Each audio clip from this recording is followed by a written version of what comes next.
What's up YouTube, and today I'm going to be doing a review of the Iflight Mach R5, which is a 5-inch 6S racing drone from Iflight. So here you can see a size comparison. These are both Iflight quads. They're both considered 5 inches because they spin 5-inch propellers, but as you can see, its overall footprint is a decent bit smaller than my Iflight F5. So just so you can see a size comparison, because that's one thing I did notice, it is a little bit smaller, and as you'll see in a bit, a little bit lighter than competing 5-inch drones, which will give it a little bit better handling and faster speeds. Alright, so putting it up on the scale, as you can see here, it weighs 329 grams, and comparing that to my Iflight F5, which weighs 443 grams, it is a lot lighter, which will give it an edge in racing and freestyling. Alright, so moving on to the product overview, here you can see the Iflight Mach R5, and up front you can see a couple 3D prints.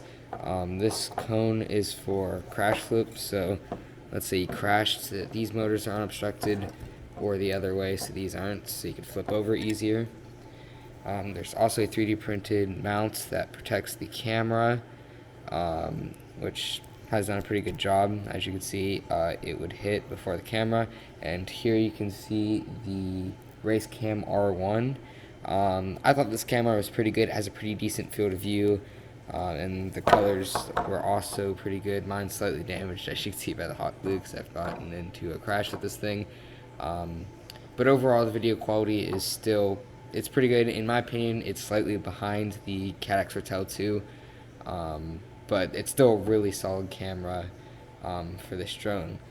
Now moving on to these motors. These are unmarked motors, but these are the Zing 2 2506 motors at 1850 kV, 1850 kV. So this drone is 6S. They only sell it in 6S, so there's no 4S version. And as you can see by these motors are massive, and they spin a tri-bladed 5-inch propeller. And normally you'd see a big motor would be 2207, but these 2506 motors have around I believe it's either 15 or 17% larger stator volume, which will give them a lot more torque, which is why this drone goes over 120 miles an hour. So these motors are really the main selling point of this drone, along with its low takeoff weight, as you saw earlier in the video. Moving on to the side of the frame, this is a custom frame that Iflight did. This is the Mach R5 frame. You can see the design here. There's a aluminum mid plate. The arms are removable with just these 3 screws, so very easy. I had to end up doing 2 arm swaps on this. It was very quick, very easy. If you're in a hurry, you could probably do it in about 5 minutes, and it's all just uses Allen keys. Moving on to the actual boards in this drone, the flight controller is the Blitz Mini F722 flight controller. It's a pretty decent flight controller. It's F7, so it's going to support the most recent versions of beta flights, and probably for a while. As we know, F4 is getting phased out currently, and F3 is outdated at this point, but F7 is still good, and there's plenty of UARTs on this drone, so if you want to add like GPS or whatever, this flight controller would be pretty decent. Below this, the ESC is the Blitz Mini 55, which is a 4-in-1 6S ESC. It's 55 amps. It's pretty good. I had no issues with this ESC at all, despite some crashes. It held up very well, and there's no complaints with it really. And above this, there is the Success Mini VTX, which is a 600 milliwatt VTX, which is a little low compared to the rest of the specs, but as this is a race drone, if you're racing, you're going to be at 25 milliwatts anyways, and 600 milliwatts is a perfectly fine amount for standard freestyling or racing, so that should be pretty decent for you no matter what you are doing. As mentioned, their official rating for the weight is 235 grams, which is very light for a 5-inch drone. Oftentimes we'll be seeing them coming in a lot heavier. And coming around to the back here, you can see I have the ELRS version, which you can probably see they have the receiver tucked up at the very top, and the antenna comes down here. I got very good range out of this ELRS system, and I actually got a controller that was pre-bound with this drone, which came preset to 500 hertz, which is really good for racing and the best response time. So every 500 times every second, your stick positions will be updated, so it's very responsive, very quick, and then you can tweak that anywhere down to 50 times per second, which will give you a lot more range if that's something you're interested in. Which I did do a little testing. This thing had great range either way.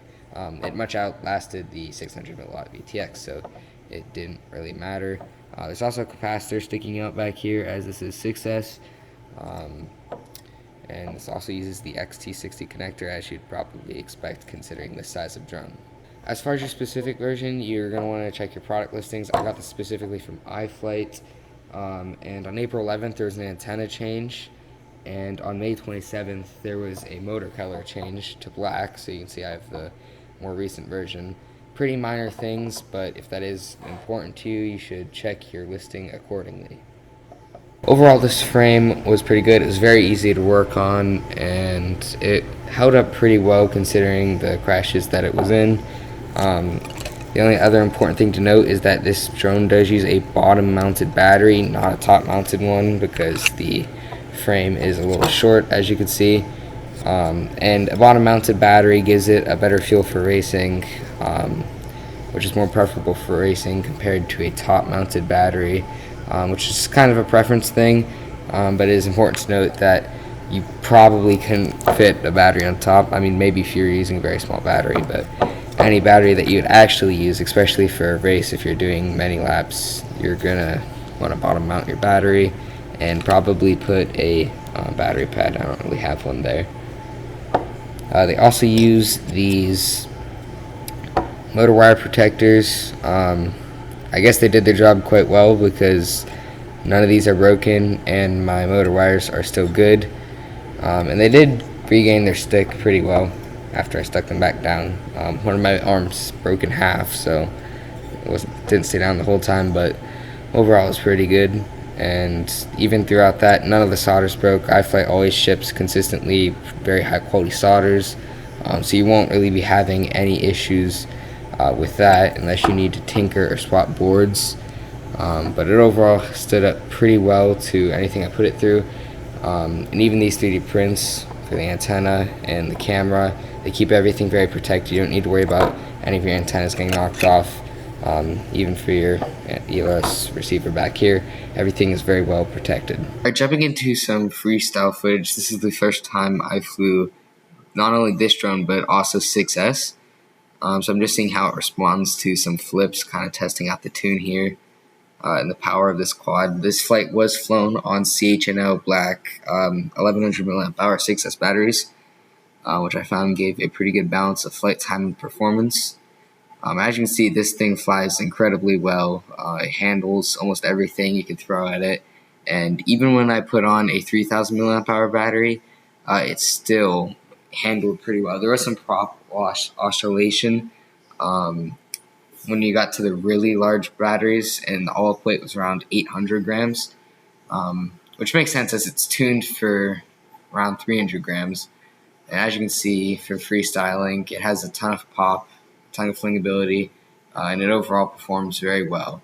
And with those 5-inch propellers, it does put out a lot of thrust. And I guess all this performance leads to a kind of subpar flight time. It doesn't fly for very long, but it does perform very well. Also, you can see the camera here. It is a pretty decent camera. It's not the best I've seen, but it is near the best. It's pretty good. Everything felt very responsive. This was with 500 hertz on my ELRS system, which you can see at the top left there is being very steady.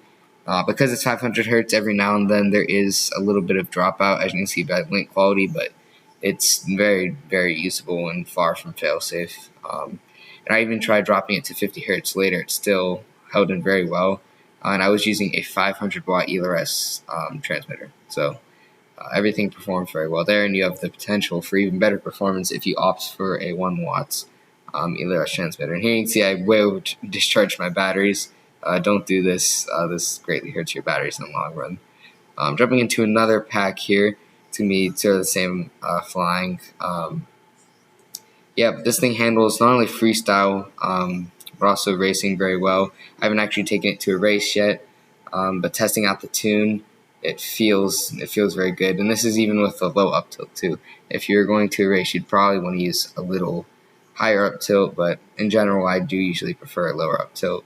That is up to you. As you can see by just going in a circle, it does handle very well. There's no prop wash, as you can see with this battery. It weighs not very much. With these smaller batteries, it performs very good. It feels a lot better than 4S. I might make a follow-up video comparing 4S to 6S, but overall, I'm liking 6S so far. Just the kinds of tricks you can do and the difference in acceleration and speed, and especially voltage sag too. I know it looks like there's a lot of voltage sag, but compared to my 4S quad at least, this is very, very good. Especially for the 55 MPSC, the amount of current pulled is also pretty decent. Yeah, this thing has handled very well. In the crash, I'll show you some photos later. It was because I lost video. I don't know if that was the culprit of my goggles or the drone. Because what happened is I was in the middle of a flip and my video just cut out, and I just tried to hover for a little bit until it eventually hit the ground pretty hard. And the video never came back. The video transmitter still works fine after, so after I swapped part of the frame, I swapped the bottom plate, the aluminum mid plate, and 2 arms, as well as 2 propellers. So the crash was probably pretty bad. I don't have any footage to show you because I wasn't recording, and the crash was because there's no video, so it's not like you'd see anything anyways. But I'd say that it still held up pretty well. All the boards were fine, all the electronics were fine, so it wasn't too expensive of a repair either. All right, here you can see some of the aftermath of the crash I was mentioning. Here you can see the boards are slightly bent, though all of them are still functional. The aluminum mid plate is bent in this shot, and in the next shot you can see the bottom plate, how it cracked across the screw line. And you can also see how that affected the alignment of one of the arms. It's very off. Even though this arm was very broken, I did have a spare arm, and I threw that on there. Everything was still very structurally sound. Even though it looks very broken, everything was still solid. And overall, I think it handled everything pretty well, and it protected the important bits, so I guess it did a pretty good job in that regard. Thanks for making it this far into the video, and if you like what you see, please like, comment, and subscribe, and I'll see you in the next one.